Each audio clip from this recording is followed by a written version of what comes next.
ಹೇಳಿ ಇವತ್ತು ಮಲ್ಲೇಶಣ್ಣ ಅವರು ಹುಟ್ಟುಹಬ್ಬ ಆಚರಿಸ್ಕೊತಾರೆ ಅವ್ರಿಗೊಂದು ವಿಶೇಷ. ಮಲ್ಲೇಶಣ್ಣವ್ರಿಗೆ ಹುಟ್ಟುಹಬ್ಬದ ಶುಭಾಶಯಗಳು, 50ನೇ ವರ್ಷದ ಹುಟ್ಟುಹಬ್ಬದ ಶುಭಾಶಯಗಳು. ಹಾಗೆ ಈಗ ಇವತ್ತು ಅದ್ದೂರಿಯಾಗಿ ಎಲ್ಲರ ಮುಂದೆ ಪ್ರತಿ ವರ್ಷ ಇದೇ ಥರ ಮುಂದೆ ಚೆನ್ನಾಗಿ ಬೆಳೀಲಿ, ಭಗವಂತ ಆಯುಸ್ಸು ಆರೋಗ್ಯ ಎಲ್ಲ ಕೊಟ್ಟು ಕಾಪಾಡಲಿ, ಮುಂದೆ ಅವರ ಜೀವನದಲ್ಲಿ ಒಂದು ರಾಜಕೀಯವಾಗೂ ಬರಲಿ ಅಂತ ಆಶೀರ್ವಾದಿಸ್ತಾ ಇದ್ದೀವಿ. ಕಾರ್ಯಕ್ರಮಗಳು ಮಾಡ್ಕೊಂಬಂದವ್ರೆ. ಈಗ ಕೆಂಪೇಗೌಡರ ಸಂಘ ಮಾಡಿ 2 ವರ್ಷ ಆಯಿತು. 2 ವರ್ಷದಿಂದ ಹಲವು ಕೆಲಸಗಳು, ಒಂದು ಹೆಲ್ತ್ ಕ್ಯಾಂಪ್ ಇರ್ಬೋದು, ಮತ್ತು ಜನಗಳು ಒಂದು ಅನ್ನ ಇರ್ಬೋದು, ಇನ್ನೊಂದು ಒಳ್ಳೆ ಕೆಲಸಗಳು ಮಾಡ್ಕೊಂಡು ಬರ್ತಾ ಇದ್ದಾರೆ. ಮುಂದೆ ಅದೇ ಥರ ಭಗವಂತ ಅವ್ರಿಗೆ ಆಯುಸ್ಸು ಆರೋಗ್ಯ ಕೊಟ್ಟು ಇನ್ನೂ ಒಳ್ಳೆ ಕೆಲಸಗಳು ಮಾಡಲಿ ಅಂತ ನಾವು ಭಗವಂತನ ಹತ್ರ ಕೇಳ್ಕೊಳ್ತೀವಿ. ಎಲ್ಲರಿಗೂ ನಮಸ್ಕಾರ.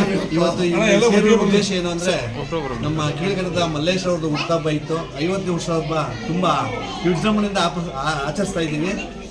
ಈ ಮುಂದೆ ಇವತ್ತು ರಾಜಕೀಯಕ್ಕೆ ಇವತ್ತು ಅಂಬೆಗಾಲ ಇಟ್ಕೊಂಡು ಬಂದಿದ್ದಾರೆ. ಇವತ್ತು ಇಷ್ಟು ದಿವಸ ಅವರು ಅವ್ರದ್ದೇ ಆದಂಥ ಕೆಲಸ ಕಾರ್ಯಗಳಿದ್ರು, ಮುಂದೆ ಸಮಾಜ ಸೇವೆ ಮಾಡಬೇಕು ಅಂತ ಬಂದಿದ್ದಾರೆ.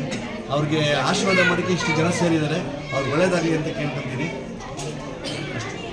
ಅಧ್ಯಕ್ಷರಾದಂಥ ಮಲ್ಲೇಶ್ ಅವರು ಮತ್ತು ನನ್ನ ಆತ್ಮೀಯ ಸ್ನೇಹಿತರಾದ ನಮ್ಮ ಗುರುಗಳಾದಂಥ ಮಲ್ಲೇಶ್ ಗೌಡರಿಗೆ ಹುಟ್ಟುಹಬ್ಬದ ಶುಭಾಶಯಗಳು. ಈ ಕಾರ್ಯಕ್ರಮಕ್ಕೆ ಹೆಚ್ಚಿನ ಸಹಾಯ ಅಂತ ಮಾಡಿದಂಥ ನಮ್ಮ ಮಂಡ್ಯ ಮಲ್ಲೇಶಣ್ಣವರು ಮತ್ತು ಮಂಜಣ್ಣವರಿಗೆ ಈ ಮೂಲಕ ಧನ್ಯವಾದ ತಿಳಿಸ್ತೀನಿ. ಒಕ್ಕಲಿಗ ಸಂಘದ ಅಧ್ಯಕ್ಷರಾಗಿವರೆ. ಒಕ್ಕಲಿಗ ಸಂಘ ಚೆನ್ನಾಗಿ ನಡೆಸ್ಕೊಂಡು ಹೋಗ್ತಾ ಇದ್ದಾರೆ. ಒಂದು ಒಗ್ಗಟ್ಟಿಂದ ಸೇರಿ ಒಂದು 250 ಜನ ಸೇರಿ ಮೆಂಬರ್ ಆಗಿದ್ದೀವಿ. 250 ಜನ ಸೇರಿ ಒಗ್ಗಟ್ಟಿಂದ ನಡೆಸ್ಕೊಂಡು ಹೋಗ್ತಾ ಇದ್ದಾರೆ ಅಧ್ಯಕ್ಷರಾಗಿ. ಅವರ 50ನೇ ಹುಟ್ಟುಹಬ್ಬವನ್ನು ಜೋರಾಗಿ ವಿಜೃಂಭಣೆಯಿಂದ ಆಚರಿಸ್ತಾ ಇದ್ದೀವಿ. ಮುಂದೆ ಇದೇ ಥರ ಅವ್ರಿಗೆ ದೇವರು ಆರೋಗ್ಯ ಐಶ್ವರ್ಯ ಕೊಟ್ಟು ಕಾಪಾಡಲಿ ಅಂತ ಬೇಡಿಕೆ ಹಾರೈಸ್ತೀವಿ. ಮಲ್ಲೇಶಣ್ಣವ್ರದ್ದು 50ನೇ ವರ್ಷದ ಅದ್ದೂರಿ ಹುಟ್ಟುಹಬ್ಬನ ಆಚರಣೆ ಮಾಡ್ತಾಯಿದ್ದೀವಿ. ನಾವು ಕಿತ್ನಳ್ಳಿಯಿಂದ ಬಂದಿದ್ದೀವಿ. ಪ್ರತಿ ವರ್ಷವೂ ಬರ್ತಾಯಿದ್ದೀವಿ.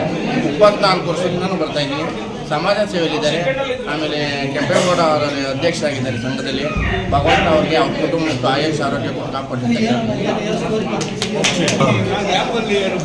ಶುಭ ಸಂಖ್ಯೆಯಲ್ಲಿ ನೀನು ಮಾತಾಡೋದು ಶುಭ ನಮ್ಮ ಪೀಣ್ಯ ಯಾರು ಶುಭ ಹಾರಿಸ್ತಾ ಇದ್ದೀವಿ. ದೇವರು ಅವರಿಗೆ ಆರೋಗ್ಯ ಆಯುಷ್ಯು ರಾಜಕೀಯದಲ್ಲೂ ಇವಾಗ ಮುಂದೂಡಲಿ ಅಂತ ಹೇಳ್ಕೊಳ್ಳೋಣ. ಆಲ್ರೆಡಿ ಕೆಂಪೇಗೌಡ ಅಧ್ಯಕ್ಷರಾಗಿದ್ದಾರೆ. 2 ವರ್ಷದಿಂದ ಹೋಗ್ತಾರೆ. ಅದು ಇವಾಗ ಈ ವರ್ಷ ಮಾಡಿದ 3 ವರ್ಷ ಬರುತ್ತೆ. ಅವ್ರಿಗೆ ರಾಜಕೀಯದಲ್ಲಿ ಮುಂದುವರಿಲಿ. ನೆಕ್ಸ್ಟ್ BBMP ಎಲೆಕ್ಷನ್ ಬರ್ತಾ ಇದೆ, ಎಲ್ಲ ಕಡೆ ನಡೀತಾ ಇದೆ.